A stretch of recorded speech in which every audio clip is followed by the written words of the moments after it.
मैं अपने आप को भी किसान पुत्री कहती हूँ अपनी। अमर सिंह जी कैसे हैं आप? नरेश जी, जय माता जी की, विशाल जी, तेजस जी, आप सभी लोगों को मेरा नमस्कार। और मैं कोशिश करूंगी कि आप लोग ज्यादा से ज्यादा जुड़े और जुड़कर विशेष रूप से इस लाइव को आप शेयर करें, मैं ऐसा आपसे उम्मीद करती हूँ। और जितने भी आपके पास ग्रुप हैं, जितने भी आपके पास आपसे लोग जुड़े हुए हैं, आप इस वीडियो को जरूर शेयर करें। तो मैं बात शुरू करती हूं। आज देश का माहौल क्या है? आज अचानक पूरे देश से किसान सड़क पर क्यों आ गए? आज अचानक से पूरे ही भारत से, हरियाणा और पंजाब की अगर मैं विशेष कर राजस्थान की बात करूं तो लोग आज रोड पर क्यों आ गए? जो कल तक जिसको आप धरती पुत्र, किसान पुत्र और अपने आप को किसान का बेटा कहने वाले सभी नेता आज एसी के अंदर बैठे हैं, वो कहां है आज? मेरा भी सवाल है। आप लोग कहेंगे कि आप तो मोदी सरकार को सपोर्ट करती हैं, तो आज अचानक आप किसानों की बात कैसे नहीं? मैं पहले भी किसानों की बात करती आई और आज फिर करूंगी। तो सबसे बड़ा सवाल मेरा यह है कि आज अचानक से पूरे देश का किसान सड़क पर क्यों? क्योंकि उसके सामने हालात ऐसे खड़े हो गए। अब बात करते हैं लोग कि किसानों को उनके बिल के बेनिफिट्स नहीं पता। किसान या हम लोग अनपढ़ तो हो सकते हैं, पर इतने भी नहीं अनपढ़ हो सकते कि उनको अपने अधिकार और हक पता ना हो। किसान हिसाब किताब का बिल्कुल कमजोर हो सकता है, कोई बड़ी बात नहीं, लेकिन अपनी जमीन के लिए, अपनी जायदाद के लिए और अपनी इज्जत आबरू के लिए युद्ध हुए हैं महाराज, युद्ध लड़े गए हैं। और ये इतिहास गवाह, इस बात में कहीं दो राय नहीं। पहले वो राजा महाराजाओं से युद्ध लड़ते थे, मुगलों से युद्ध लड़ते थे, अंग्रेजों से युद्ध लड़ते थे, आज सरकारों से वही किसान युद्ध लड़ रहा है सड़क के ऊपर। आपने कल देखा होगा कि कैसे उसके ऊपर पानी की बौछारें डाली गई, कैसे पीटीआई टीचर को लेकर आंसू गैस के गोले छोड़े गए। तो कल आंखों में आंसू आ जाते एक अच्छे इंसान के घर बैठे बैठे कि क्या हालत मेरे देश की हो रही है। एक बड़ा सवाल पैदा होता है कि बार बार क्यों सड़क पर आज क्यों है वो किसान जो कल तक मोदी जी की जय जयकार कर रहा था। दूसरी बात, अगर खतरा नहीं है किसान को इस बिल से, तो मैं पूछना चाहती हूं, तो फिर बिना किसान की सलाह लिए इस बिल को बना क्यों दिया गया? आपने इस बिल के अंदर किसान से सलाह क्यों नहीं ली गई? आपने एक तानाशाही, धक्काशाही और एक चोर दरवाजे से, उस समय लॉकडाउन के दौरान जहां एक एक अनाज के दाने के लिए, जहां आप 2-2 किलो अनाज मंडी से किसान से मांग रहे थे, उस दौरान आपने ये बिल पारित कर दिया। क्यों? क्या आपने इतना भी वाजिब नहीं समझा कि किसान से पूछा जाए? तो हमारा शक वाजिब है, हमारा शक जायज है कि आपने किसान से पूछा क्यों।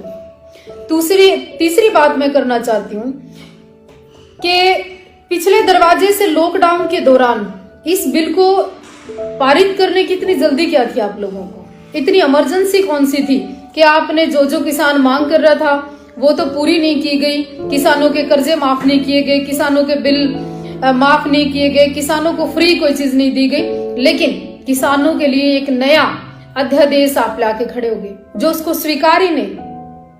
क्यों? क्योंकि वो एक भाईचारे में विश्वास रखता है।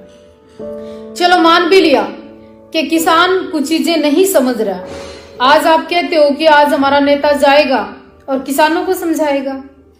आपके नेताओं को ये स्थिति पैदा होगी हरियाणा के अंदर, बढ़ने कौन देगा? आपने मुड़लाना के अंदर जेपी दलाल का हाल देखा कि लोगों ने उसको धक्के मार मार के, काले झंडे दिखा दिखा के गांव से बाहर कर दिया। और मुझे ऐसा लगता है हरियाणा के अंदर इतना रोष, इतना किसान दुखी है कि फांसी खा रहा है। किसान इतना परेशान है कि वो स्प्रे के लिए दवाई लाता है, वो पी लेता है क्योंकि वो कर्जे में दबा हुआ है, उसकी सारी उम्मीदें आड़ती पर लगी हुई है। तो किसान कहां जाएगा? आप किसान के साथ कर क्या रहे हो? एक और बात मैं करना चाहती हूं, जिस कानून को आप लेकर आए हैं, क्या किसान ने कभी उस कानून को मांगा है आपसे? जब किसान ने उस कानून को आपसे मांगा ही नहीं, वो मांग थी नहीं किसान की तो फिर आपने उस बिना मांगे उस कानून को किसान के ऊपर क्यों थोप दिया? वाई? एक सवाल उठता है आपके ऊपर। देखिए, मैं जो कहना चाहती हूँ, आज देश में नफरत का माहौल है।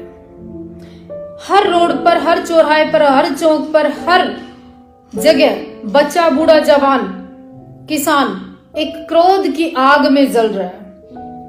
और मतलब आपके जो नेता हैं उनको पीटने की तैयारी कर रहा है कि उसके अंदर आज इतनी आग, उसके अंदर एक तूफान है। अब विशेष बात मैं आपको बता दूं कि आप बोल रहे थे कि नेता गांव में जाएंगे, समझाएंगे। वो समय तो शायद आपका अब निकल चुका है। आप बातें बोल रहे थे कि इसमें फायदा छुपा है किसान का। इसमें ये तो बताएं आप, अगर किसान का फायदा छुपा है कि पंजाब के इतने बड़े बड़े सिंगर, पंजाब के इतने बड़े बड़े कलाकार, ये हर आदमी, हर सिख, हिंदू, हर वर्ग का आदमी, बिना जाति, बिना समुदाय, बिना पार्टी, बिना यूनियन, बिना किसी एजेंडे के थोड़ी ना घर से निकल गए। हर आदमी सड़क के ऊपर है आज। तीसरी चौथी बात मैं एक और बताती हूँ, मीडिया। आपने मीडिया के ऊपर प्रतिबंध लगा दिया कि उसकी आवाज ऊंची ना की जाए। आपने मीडिया के ऊपर बैन लगा दिया कि ये न्यूज चैनल में दिखाया ना जाए। मतलब न्यूज चैनल क्या दिखा रहे हैं? कंगना राणावत को न्यूज चैनल क्या दिखा रहे हैं? आज दीपिका को, आज फलाने को, आज उसको। मतलब आप इन एक्टर की, हीरो की, हीरोइन की खबरें बाथरूम तक की रिकवरी देते हो। आज फलाने ने इस कलर के कपड़े पहने हैं, वो एनसीबी के ऑफिस पहुंच गई है, फरारी जैसी गाड़ी में निकल गए हैं, अब उसने ब्रेकफास्ट में ये खाया है। मतलब आप तमाम दिन बॉलीवुड, हॉलीवुड पे लगे रहते हो। आपने कभी पूछा है कि किसान, अभी भी प्रीतम सिंह ने जो बलिदान दे दिया, मैं नमन करती हूँ उनको। हर किसान भाई को कहना चाहती हूँ, हर आंदोलन में आप 2 मिनट का मौन रखकर उनको जरूर याद करें। और सबसे बड़ी बात, विशेष बात, मैं कभी कभी सोचती हूँ, जो आज मतलब आज का युवा है, जो कल तक मोदी जी की जय जयकार कर रहा था सोशल मीडिया पर, मीडिया पर, हर अपने आप को मोदी भक्त, चौकीदार, देश राष्ट्र भक्त, आज वो मतलब देश का माहौल क्यों बदल गया? इसका जिम्मेदार कौन है? ये सारे सवाल आज मेरे मन में थे और मन में विशेष रूप से खड़े भी हो गए हैं सवाल कि क्या जब किसान इस बिल को चाहता ही नहीं तो ये बिल दे क्यों रहे? अब मैं बात करती हूँ हरियाणा के अंदर की। अब सब लोग कह रहे हैं कि जी दुष्यंत के ऊपर सारा देश खड़ा है, दुष्यंत को गालियां दे रहे हैं। देखिए, जब ट्रैक्टर ले लेके आप विधानसभा के अंदर पहुंचते थे, अपने आप को कमेरे वर्ग का पुत्र कहते थे, किसान का बेटा कहते थे, आपको कहीं ना कहीं शर्म तो महसूस हो रही होगी आज कि सत्ता का लालच इतना भी बुरा नहीं होना चाहिए जितना दुष्यंत जी आपके अंदर आ गया। आपने युवाओं का मान हर लिया, किसानों का सम्मान हर लिया, बहन बेटियों के लिए जो हरी चुनरी चौपाल नैना जी और आप किया करते थे, उनकी सारी इच्छाओं को मार दिया। जिन बेटियों को आप वादा कर करके गए थे, चौधरी देवीलाल का पोता होने के नाते, चौधरी देवीलाल जननायक, मतलब ऐसे नायक जिन्होंने अपनी कुर्सी को, अपने सम्मान को, अपने राजनीति को एक झटके में छोड़ दिया था पब्लिक के लिए। मतलब आपके अंदर बहुत सेल्फिश इंसान है दुष्यंत जी। आप अपने लाखों युवाओं का दिल तोड़ा है और दिल तोड़ना अच्छी बात नहीं है। और किसान धरती पुत्र जब रोता है ना तो परमात्मा भी सुनता है। आज माताएं, आज किसान, आज घर में महिलाएं, आज बच्चे, आज युवा, मतलब जब उनके साथ जैसे मुगलों के समय में भी शायद ऐसा अत्याचार नहीं होता होगा जो इस समय हो रहा है, इस सरकार के अंदर हो रहा है। और विशेष बात, जब मुगल जनेऊ चोटियां काटते थे ना, उनको आनंद महसूस होता था। मुझे ऐसा लगता है आप एसी के अंदर, चंडीगढ़ के अंदर बैठ के आप उस आनंद की अनुभूति कर रहे हैं। विशेष रूप से मैं अपने सभी लोगों से कहना चाहूंगी कि आप सभी लोग प्रार्थना करें और हर गांव के सरपंच अपने अपने गांव में सभाएं बुलाएं।